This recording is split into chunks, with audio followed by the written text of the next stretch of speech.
Hello, hello. Welcome to another episode of How I Teach with the Language Arts Lady. I'm Donna Reich, your hostess and your teacher. Some quick housekeeping things tonight or today, it is evening, before I get started on part 2 of the 5-paragraph essay for junior high and high school.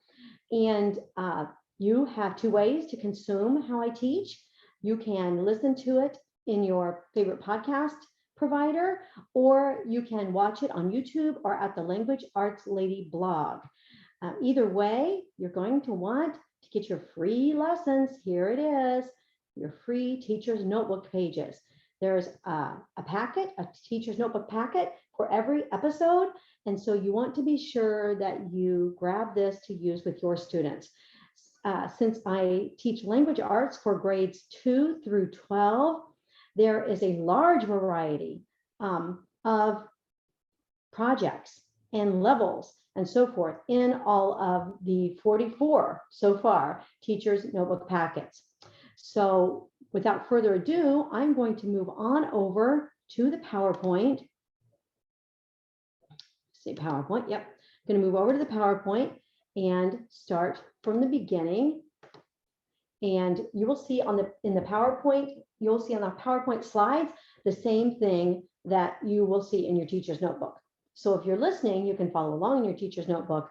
But either way, you can get that at any time at languageartsladyblog.com. All right, so last week I started part 1 of How I Teach, the 5-paragraph essay for junior high and high school.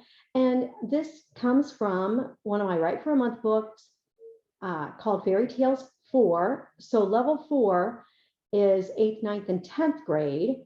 And last week I gave some tips in my theory one. Last week was kind of an essay theory, if you will. I gave some tips on increasing difficulty for older students and decreasing difficulty for as young as 5th or 6th or 7th grade students. So this really can span a large number of age groups. So you can grab that hit 43 to learn how to adjust this, especially if you're a homeschooling parent and you have multiple grades. You could actually be working on this project with like your 6th grader, your 8th grader, and your 10th grader, which would be just fantastic bang for your buck, right? For your time buck. All right. So last week I introduced that this project is a 5-paragraph, or as I like to say, a 1-3-1 essay. So 3 being the 3 middle paragraphs and 1 at the beginning, which is a thesis statement or a whole opening paragraph, and 1 at the end, which is a thesis statement reloaded or a closing paragraph. So I use this terminology with my students, 1-3-1, because then we move into timed essays, and they always have in their heads that 3 is the paragraphs that we are going for in the body. And if I have time to write an opening, I will, but if not, I'll be sure to jump back and get that thesis statement down. And I will be sure to close my essay with either a thesis statement reloaded or a closing paragraph. So that was a lot about the theory. This week, I am going to talk about the actual sample and how to teach from a sample and how to add quotes, teach how to add quotes to your students. So this particular project, the students are assigned the addition of 1 quote. Last week, I talked about how you can up this for older students. You can take it out for younger students, how, your very, very advanced high schoolers can have, 3 different types of quotes assigned to them. So there's just a lot of leeway there. But this particular project, the students had to have 1 quote. And when I go through this overview box with my kids, I adjust that accordingly. All right, so we already went over that, and I talked about how we have the opening paragraph, which they will do later, and they have the paragraph of body A, constructive ideas for imaginative play. This is from the sample, and I talked about samples last week too. POB B, power of body B, the second paragraph of the body, power of ordinary people, and then paragraph of body C, the 3rd paragraph of the body, showing how good conquers evil, and then the closing paragraph. So this actually has all 5 paragraphs of the quote unquote 5-paragraph essay or of the 131 essay. All right, so I talked last week about how we have a paragraph topic right here. And so students always know when to start a new paragraph. This is crucial, and you might want to hop on there and listen to how I start out teaching this with one paragraph, and then how I give them 3 things, like maybe 3 different dog breeds. And so, you know, they know that they're not going to jump into a different paragraph when they are talking about, you know, colleagues. They're not going to jump into Pomeranians in the same paragraph, so on and so forth. Just some really great tips on the whole essay spectrum from last week. So they have, I think, with we always check back on our overview box, they have 6 to 8 or 7 to 10 sentences per paragraph assigned to them. So they are going to outline, and talked about that last week. They're going to come here, they're going to write their first way that fairy tales help kids, and then they're going to put their link transition. You know, one way that fairy tales help kids is da da da da da. And they're going to put their SSs, their support sentences, all the way through for their outline. They'll do that for all 3 paragraphs. So back into the sample. Each of these indicates something. So these indicate the paragraph topics. These underline and bold fonts indicate the topic sentence or a transition. In the case of first, this introduces power of ordinary people. Well, lo and behold, that is the topic for that paragraph. And then the same thing here with paragraph of body C. They are going to talk right here about how evil can be conquered, which is showing how good can conquer evil, which is in their topic sentence for that paragraph. All right, so then there's also a code down here that tells you all of that. But here we have the thesis statement reloaded. That is in yellow. And then up here we have our thesis statement. So my students always tell their points. That is the topics of their 3 paragraphs. In persuasive writing, we call that the 3 Ps, the position, the point, and the proof.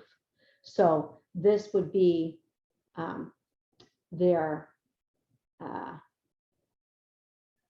that's the opening paragraph. This would be their point, imaginative play, and then this would be their proof of that.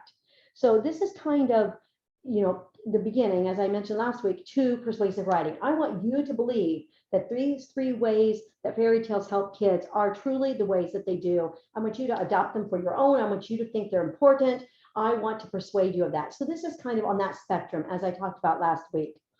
All right, so I want to talk specifically about the opening paragraph, the thesis statement, the closing paragraph, and the thesis statement reloaded. I mentioned last week all the different types of opening paragraphs and closing paragraphs that I teach, and how, you know, subscribe to my Teachers Pay Teacher store, because those lessons will be up there. The definition paragraph, the story paragraph, the newspaper article paragraph, the quote paragraph, the definition paragraph, the historical paragraph, the book ending on both ends with an opening and a closing. I will have products up on my Teachers Pay Teacher store for various levels on these patterned paragraphs, and how those can be standalone paragraphs if you're just teaching one paragraph, like a definition paragraph defining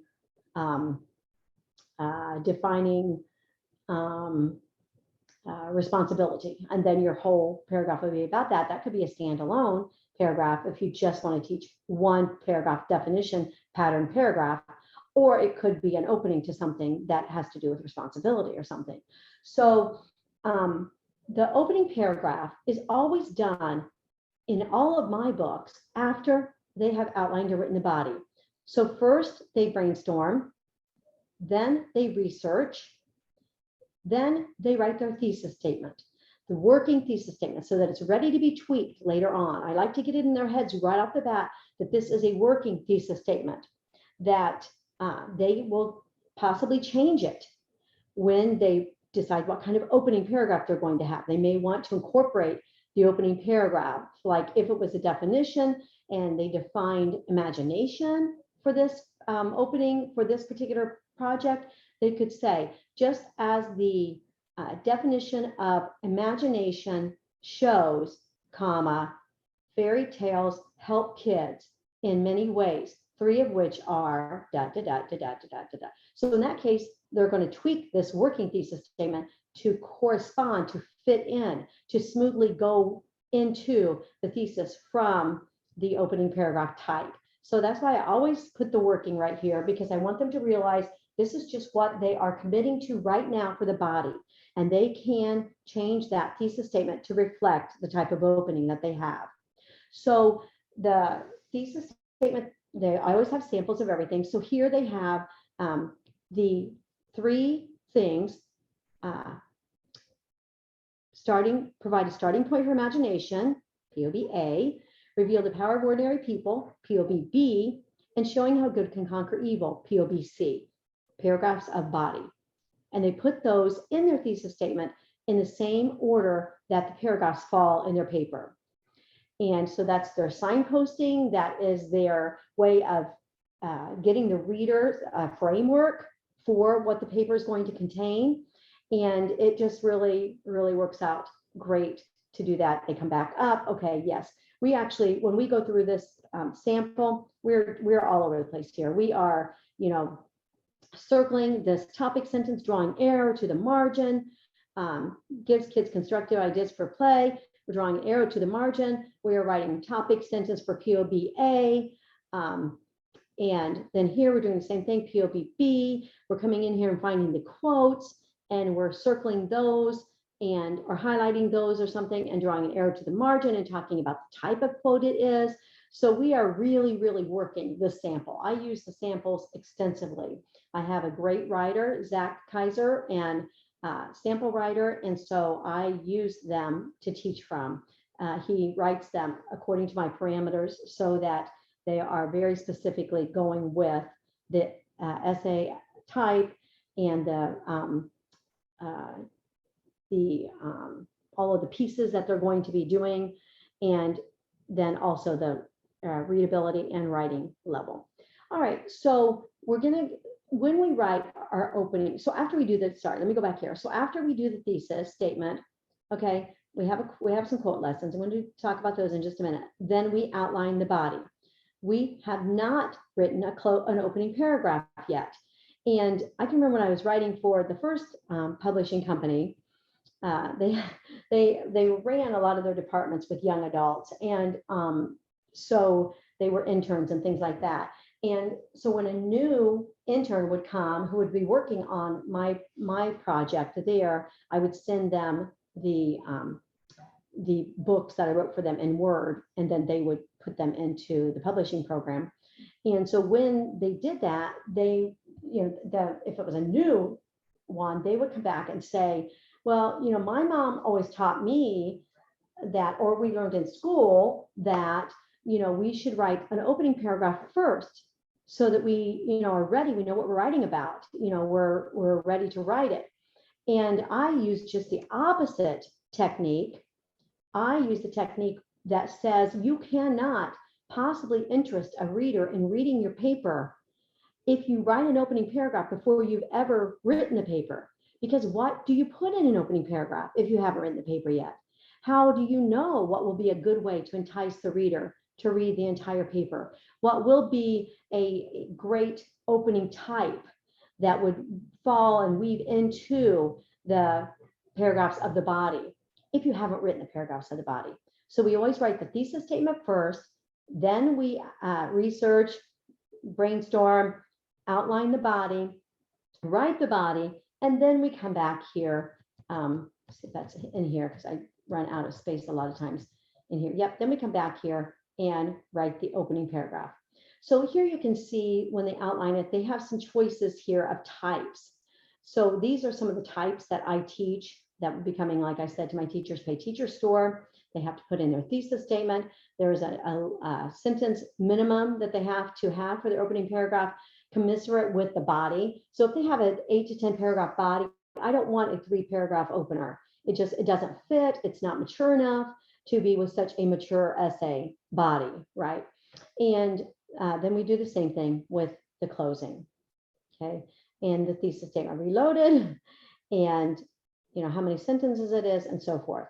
So I want to talk about the 2 opening and closing paragraph types that Zach used in the sample. The nice thing about a list, a formatted, patterned paragraph type of template for various opening paragraph types is that students can see how that would fit with the body as the opener, or how it would fit with the body as a closer.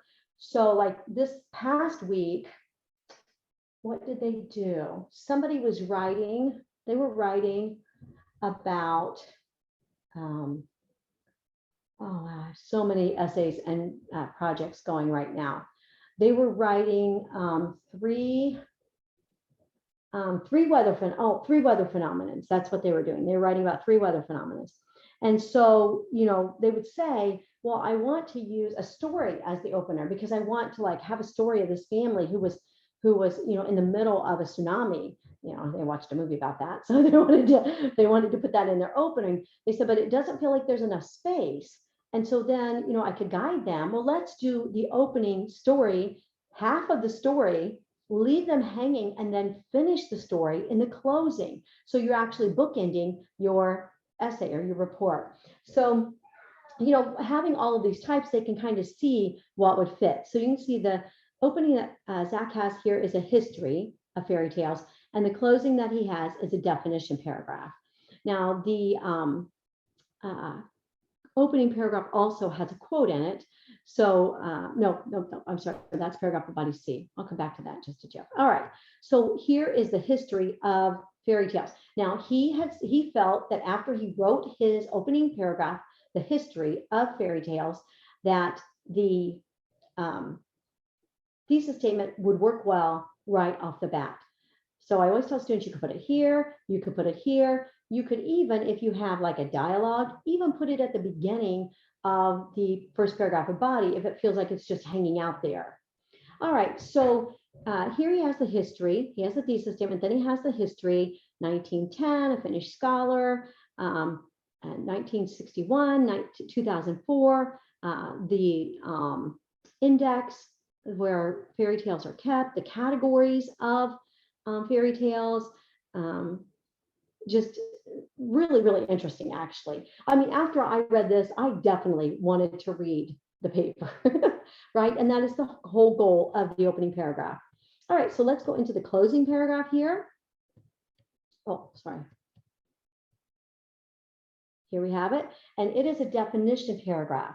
So again, the thesis statement reloaded could be here. The thesis statement reloaded could be here, right? He chose to put it there. Fairy tales help kids by equipping their imagination, encouraging them to see the power of ordinary people, and showing them that good can overcome evil. So kind of the thesis rewritten for the closing, but again, in the same order that the paragraphs fell. And then here's his definition paragraph. Merriam-Webster.com offers 2 definitions for the words fairy tale. The first is, quote, a story as for children involving fantastic forces and beings, such as fairies, wizards, and goblins. This kind of fairy tale is what helps kids. However, the words fairy tale also impact how all Americans think and speak. Merriam-Webster.com reflects this, also defining fairy tale as, quote, a story in which improbable events lead to a happy ending. And then that's the expansion. So the template for this that I teach has where you put the definition, and then you give information about the definition, where it came from, like in this case, there are 2 of them, and then you expound upon it, relating it to your topic. So then he said, today, this gives us sentences like winning the championship capped a fairy tale season for this team, and so forth, and where that word is found. So in my definition template, it has, you put the definition, and then you put where you got it and information about it. Then you put synonyms if they're appropriate, antonyms if they're appropriate, words related, where it might be found in other places, which is what he has done here. And I'm trying to think of it without looking at the template, and people or animals or situations where this thing is shown, and so forth. So they have choices that they can use to support their definition paragraph. All right, so they also have to do a quote. So let's go up here to POBC, showing how good conquers evil. As G.K. Chesterton observed, quote, fairy tales do not tell children that dragons exist. Children already know that dragons exist. Fairy tales tell children that dragons can be killed. And then he goes on to support that, right? He's supporting this good conquering evil topic. He's supporting it with a quote and with more information, examples from specific fairy tales. Snow White, Sleeping Beauty, Peter Pan, that support there for that quote. All right, now this quote here is a very simple one. So this is great for 6th, 7th, 8th graders.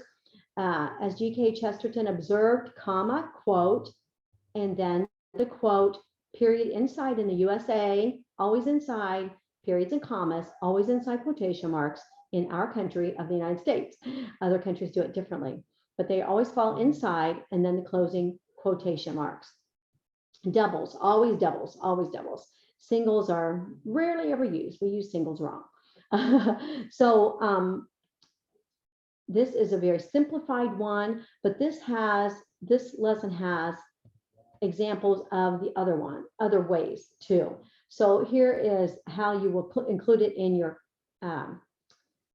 outline. Wherever they put the quote, they need to put the information so that they have a good speech tag. All right. So I always tell them that in your outline, you can write the quote on a piece of paper and just, put it with your outline, or you can write it right in your outlining lines, but you need some information that tells the reader that this person, this place, this source where you got this quote is reliable and is an expert of sorts, right? So here, this one has more information. Hans Christian Andersen, Danish writer, famous for his fairy tales. So this student is ready to have support information for the quote. So, he might say something like Hans Christian Andersen, and then use in a positive, which I teach extensively, comma, a Danish writer who is famous for his fairy tales, comma, once said, quote, being born in a duckyard does not matter if only you're hatched from a swan's egg, period, quote. And then, of course, there's a lot to unpack there that they could include if they did this in their opening paragraph. So that is, those are the ways that I teach them to use a quote in their opening that is already quoted in the source. Students get really tripped up about this. And when I tell them that they're going to include a quote, they automatically think they're going to go to Brainy Quotes or Wiki Quote or Quotey Quotes or whatever online and find a quote, any quote, just I need a quote, I need a quote. Well, first of all, I'm very strict, especially with my high schoolers, that you don't put a quote in later because it's assigned. You put it in as you write because it is needed. So that is one thing that I always tell them, and make sure with my upper level students that that is done. But then here, this is where they get tripped up. They automatically think that if they're going to put a quote in their paper, it should be already quoted. And so I teach two types. This is the people one, and that means somebody said it and it's already quoted. Wherever you got it from, it has quotation marks around it already. It is that person's quote. It's not just part of the article, it is what somebody else said. The other type is lifted text, and this is where it is not already quoted in the source. So I tell them you have a choice to get something that's already quoted by somebody, or you have a choice to get into one of your sources, your book, your article, your encyclopedia, whatever it might be, and pull out words that you think are important and quote them word for word, and then tell where it came from. So in this case, lifted, it's lifted out of an article or a book or something, and it is not quoted yet, but you're going to make it into a quote, which means you are going to do your quote word for word, right? Because that's what you do with quotes. You always do them word for word. So you could say for this, they could introduce it with something like at the website Learning Through Literature, in an article entitled 5 Reasons Fairy Tales Are Good for Children, comma, the author of this website made it clear that fairy tales help children see the good in overcoming evil. When she said, comma, quote, the simplicity of overcoming, whatever. Or they could be 2 separate sentences, right? So it could be something like, at the website Learning Through Literature, an article entitled 5 Reasons Fairy Tales Are Good for Children expound upon 5 different solid reasons that fairy tales help children, period. Learning Through Literature stated, comma, quote, the simplicity of good overcoming evil is deeply reassuring to a child struggling to make sense of the wide world around them. So there are a number of ways, and I teach those all throughout as we go. Remember that you want to give tools for anything that you are expecting them to do. We give them the tools, we give them the tools, we give them the tools because we love kids. All right, and so then here are examples that we walk through. Now, you can use this very easily. You do not have to be an expert at quotation use, because it has the quotation rules broken down. Okay, so here is beginning speech tag, and it talks about said, it talks about although, and it talks about it, period, quote. And then it has the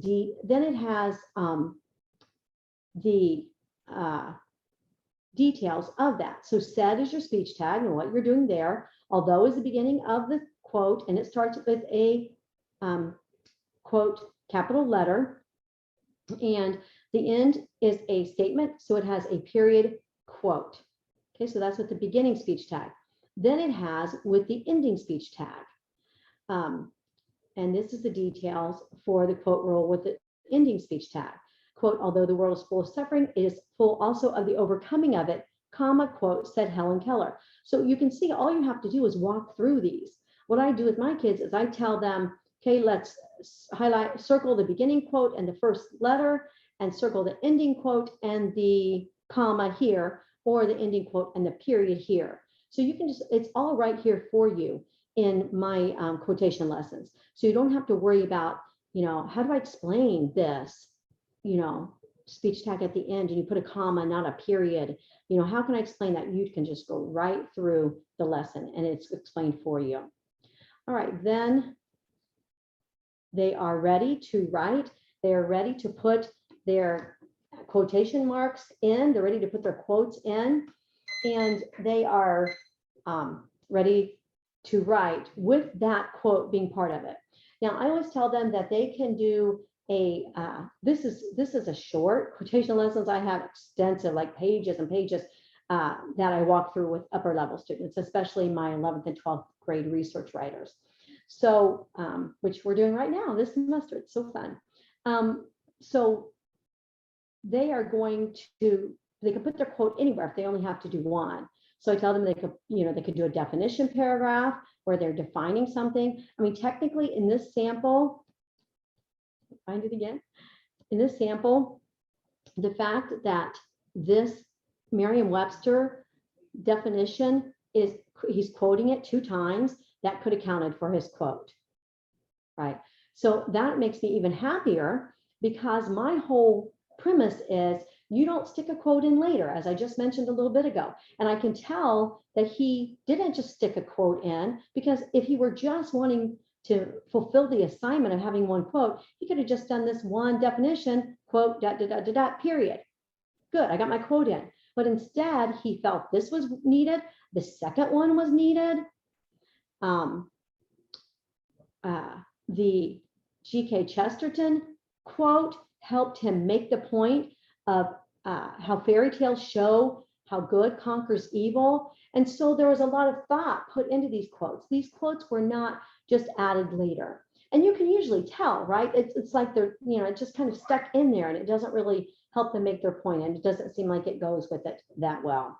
All right, so that is what I have this week on the rest of the 5-paragraph quote. Now, don't forget, I have some episodes where you can listen to more teaching on this. Essays 1, you can go to the languageartsLadyblog.com, How I Teach, and you'll see all of the episodes laid out with thumbnails, and you can tell what they are about. And so like number 1, we'll say 3 favorites essay, and number 13 will say the fun 3-paragraph or 5-paragraph essay, again, teaching about that. That is more like a middle school project. And then number 14 is writing a first-person essay, and where you are the character telling about a story. I think that's you are a character in Peter Pan, and you're telling about your fellow characters. And then number 16, the one favorite. That is what I start with. One favorite for elementary kids. What is your one favorite thing? And it's a categorized. So it's your one favorite dessert or your one favorite book or whatever. And number 28 has descriptive writing. That's more of a descriptive project. And then, of course, 43 and 44 right here. So you can grab those there. You can get these 3 projects for free and when you sign up at the blog, and you get 18 free products. And this is 6 of them, 3 books and 3 videos of me teaching this to students. So you can take the week off, or if it's a 2-week project, you can take 2 weeks off, and I will teach your students from these free books. Peter Pan 3 is there. I'm just using the 6th grade and up, 6th or 7th grade and up. So level 3 of Peter Pan, level 4 of Mowgli, and level 5 of Peter Pan. And those would be more age appropriate to what I taught today. And here are a bunch of essays, right? And you can see that they span from level 2, which is 4th and 5th, my one favorite concession at a fair, all the way up to level 5, original essay using 3 movie quotes. So you can see that it spans the different age groups really from 3rd or 4th grade all the way up to grade 12. So these are some of the great essay products that I have. And then these are the 1 semester faith-based books that have essays in them. All right, thank you for joining me. As I say always, you can call to create a class, to hire a teacher, to get private online or in-person tutoring. And we'll be happy to see if we can set you up and put you in someplace. My husband has a really, really busy winter semester, but he is not opposed to trying to fit somebody else in. All right, thank you again for joining me, and I will see you next time on episode number 45 of How I Teach.